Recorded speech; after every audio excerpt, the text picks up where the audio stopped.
Welcome to another Center Stage. Today we're going to talk with Sheriff Mike Granthum about a very important subject, and that is starting January 1st, 2023, Alabama becomes what is commonly called a constitutional carry state. We still have people asking a bunch of questions. A lot of people are thinking, especially a lot of convicted felons, they think that they can start carrying pistols. Now, this law does not apply to convicted felon. Now, if you're a convicted felon, the law still applies that you can't be around a handgun or a rifle or any type firearm. Right. That's nationwide. You are convicted of a felony, you lose your right to carry a firearm. That's right. Now, there is a way you can get around that. You can actually go to state pardons and parole. They got good people down there, and they help you get a pardon. But you have to get, now when a lot of people get a pardon, they only get their voting rights back and don't get their gun rights back. I see. So make sure you're applying for both of them when you do that. Okay. So that's important. But what the new law is saying is, up until January the 1st of this year, you had to have a pistol permit in the state of Alabama to carry a concealed gun. Right. Pistol or whatever, any type thing you conceal. And a lot of people misinterpreted that is that a car is considered concealed, no matter where it's at. Yeah, we talked about that last time. So you step in a car because you're encased in a roof. Right. You got panels around your door, Yeah. so it's concealed. You actually can't see it. Right. So that's what concealed means. That's what that permit gave you. It gave you permission to carry. Now, and hide the weapon in your jacket pocket, in your purse, in your glove box, or anything like that. But now, and a lot of people understand that we've been a right to carry state for years. And when that means that you can walk down Broad Street just like me with your pistol on your side, right, exposed, not concealed. That is the big difference. Concealed. A lot of people don't understand. Yes, yeah. And a lot of people don't understand this too. And we get calls from time to time with merchants. If that retail store or gas station or restaurant has a little Ghostbuster sign with a firearm in there, it's privately owned, you cannot walk in there with that pistol. You cannot walk in there with that pistol. Private property they can make their own rules. That's right. You can't carry concealed or whatever. But if it's concealed, they're not going to see it. But if they do happen to see it, you're not supposed to go in there. So be respectful of that. So come January the 1st, our legislators, and I'll be honest with you, 99.9% of the sheriffs, we may have had a couple of sheriffs that were for it, and I'm for the Second Amendment, don't get me right. Don't get me wrong. I'm for the Second Amendment. You should have had the right to bear arms. But everybody don't need a firearm. And firearms don't kill. Yeah. There's not a single firearm that kills. Not a single one. What I did one time? I set my little revolver down on the table and said, okay, go shoot somebody. And it just sat there and beat a revolver. It didn't change. And that's one thing I'm a proponent for the Second Amendment because a firearm has never killed anybody. 3 things have to happen for a firearm to kill somebody. Number 1, it has to be loaded.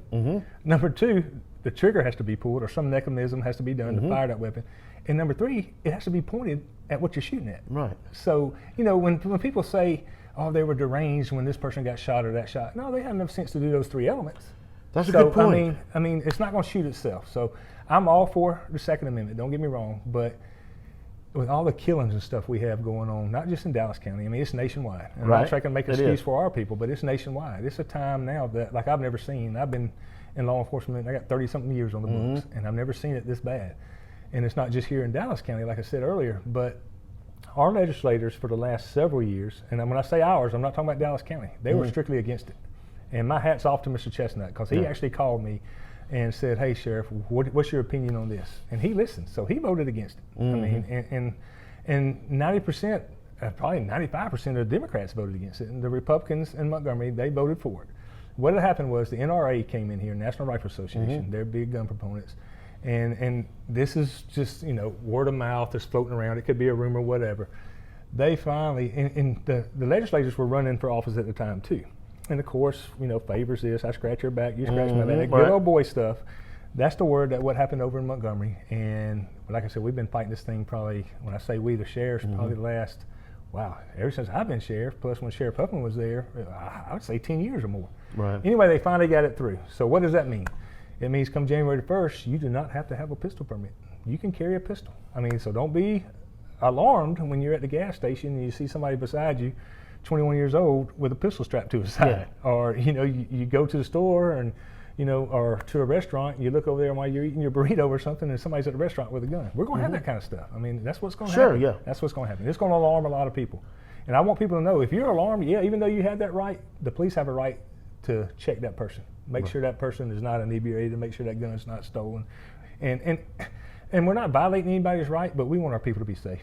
And we're going to check. We're going to check you. The bottom line, we're going to check, make sure that gun's not stolen. We're going to make sure you're not. If you're drinking alcohol and stuff, that permit is no longer any good. It used to be on the back of the permit, that if you're under the influence, it's not any good. Right. Of course, they sued. Some people sued, and we had to take that off the permit. But now there's no permit. There's no permit, so it makes it hard on police. But now is it still if you're sitting there drunk and you've got a firearm, if you're in public, number one, you're going to jail drunk if you're in public. Right, public intoxication. For public intoxication, and if we know that you're inebriated, we're not going to let you have that gun. We're not violating your rights. Right. When you get sober, you can come back and get it. If you don't have a charge. Now, if you have a charge, we're going to keep that gun and make the court's orders to give that back to you. When we confiscate a gun, it's not up to us if we give it back or not. When I say us, it's law enforcement. It has to go through the chain. When I say the chain, it has to go through the court procedure, and then the courts will order us to give that gun back, and that's what we'll do. But it's. But that's, I'm sure, a rare case. That's when people do something wrong. It is. It's while very they're carrying a gun. It's very rare. And we don't have that big of a problem in Dallas County as far as, we have a lot of stolen guns. Yeah. We do get a lot of stolen guns. A lot of people ask where all these kids getting these guns from.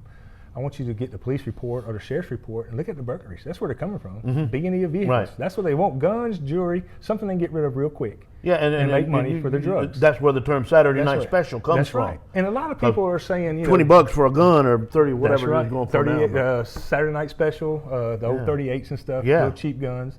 And you go to a lot of sporting goods stores now. When you used to walk in them, 4 or 5 years ago, you would see a bunch of hunt rifles and stuff. Go to some sporting goods stores, not just in Dallas County, go somewhere else. And now they're catering to your little cheap $200 pistols, right? Your AR-15 rifles. You may see 1 or 2 hunting guns in there, but you'll see all kinds of hunting clothes. Yeah. But you see very few hunting guns. But the thing is now, I encourage people in Dallas County to still get your permit. And the reason why I say that, if you travel, now our state didn't require you to have one, but if you go to Georgia, Florida, or some other states, you better have that permit. They do require a permit, yeah. Just because Alabama don't, and you're from Alabama, your driver's license says Alabama, you better have a permit in that state. So you either leave your gun at home, that's right, or you get a permit. Yeah, and another thing too, a lot of people always ask me, say for instance, if you're, Texas takes ours, but just give you an example. Say for instance, Louisiana doesn't take our permit, which they do. But say for instance, you're traveling to Texas, you have to go through Louisiana, and they won't accept our permit.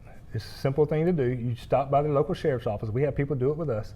You check your gun in. When I say check it in, we'll give you a receipt, and then you go on to Texas, and on your way back, of course, you don't have that gun during that state. Right. But you're still safe until that point. And then on your way back, you show your receipt, we check the gun back out to you. It's that simple. So your choices then are either check your gun or find an alternate route through states that do accept our permit. And like Louisiana does, but as an example. Yeah, I don't like the law, I'll be honest with you. Number one, I would just sit here and lie to you if it didn't help the sheriff's office. Those monies are earmarked that we get from that. Right. And it's only $20. When I say earmarked, there's only certain things. We buy paper, we buy vests, bulletproof vests. There's only certain things you can buy with. It helps.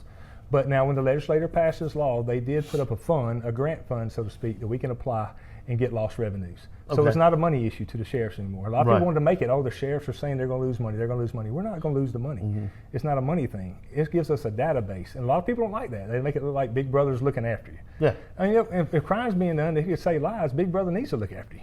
So we often use that. If we can't identify somebody, I can go to my pistol permit. And now I upgraded our system. We have pictures and everything. Yeah. So I can query a picture or anything, and I can get the information off. And it might even be a gun-related crime. It may be a burglary or something, and it gives me a database. Right. And also we are working with Aaliyah. Now, if you ever been treated for any type of mental illness or anything, you can't carry a gun. Right. But there's really no good way of checking that. So now they're getting a database that, say for instance, when the probate judge does a mental insane pickup, MI is what we call it, MI hold, there's actually a database that's going to be put in. We can run that database, and if they have a gun and they've been treated and don't have a doctor's thing. Now, I have people come up to me all the time wanting a pistol permit, and they'll put on one of the questions is mental illness, mental disease, mental defect or anything. They'll check yes. I don't give them a permit right there, but I do give them advice. I say, you go to the doctor that treated you this and gives me a letter saying that you are now being treated, that you're back mentally stable, I will give you that permit. Yeah. There's very few doctors that would do that. I've only seen like 2 or 3 that would do that because, mental illness is something serious and you really don't need a gun. And that's there's where I have a problem. I am all for the open carry, or the constitutional carry. Yes, me too. I'm all for that. I think that everybody should. I don't necessarily think you should have to register. I agree with all that. I agree. What I don't like is the fact that there is no good way to filter out the people who are mentally unstable. That's right. Which are the ones who do most of the crime anyway. There's something wrong with them. If you're going to be a Especially criminal, something's not right anyway. That's right. Especially your mass shootings. And a lot of people say, well, the bad guy's not going to get a pistol permit anyway. That's true. That's true. But now, and this is just my theory, and I've done some research with other people that's done this, kind of like the marijuana thing when they made it legal. I've done some research. The thing is now, the gun is going to be more readily available. More people are going to have them. So if me and you were going by and we had a concealed permit law, me and you were arguing, and neither one of us had a permit, we're not more likely not going to have the gun on us. Right. Now, there's a lot more people going to have guns, so that argument may actually turn into a shooting. Yeah, I see what you're saying. And that's a small, minute example of what could take place, but that's going to happen. More people are going to have guns. You know. Now, what if, to play devil's advocate, what if I'm carrying a gun and you would normally want to come up and just whoop my rear end for whatever reason, and you see I have a gun, wouldn't you be less likely to try to start anything? Very true. Very, very true. So couldn't it happen that way as well? It could. I mean, it's a double-edged sword. I mean, there's a lot of research out there, and we're going to look at the stats, we being the Sheriff's Association and, of course, the Lee and stuff, and see how the first year or two goes. And there's nothing wrong with introducing it back. Right. Not saying that's going to happen, but, I mean, I'm for Second Amendment, like I said. I'm strictly for it. I mean, I have guns myself. My wife's granddad was Walter Craig. I mean, we were in the gun business. Yeah, that's right. Yeah, that's right. I remember you telling me that. My wife's family was in the gun business. I mean, I'm strictly for guns, but you know, and I'm not for, I'll tell you this, and like I said earlier, a gun has never shot anybody. But I'm not for these guns that hold 110 rounds, 120 rounds. I mean, those need to be over in Iraq. If you want to shoot those kind of guns, sign up for good old Uncle Sam, and he can put you to work, and you can earn money. I mean, and shoot you all day long. You can shoot as many people as you want to shoot. But you know, they got some big ones over there. Those guns don't need to be on the street. That's right. I mean, do I have some? Of course I do. I mean, I get them as gifts and stuff. Of course I do. I have some of those kind of guns, but I'm not going to carry them in my car. But you know, like you said, the MI thing, the mentally insane person. I mean, that's, if you look at your mass shootings, most of them have been charged, or a lot of them have been charged with you know, animal cruelty, domestic violence. They just don't decide. There are signs that lead up to They There's a actually progression. manifesto on the internet. They say what they're going to do, and we got to find out a way to head that off.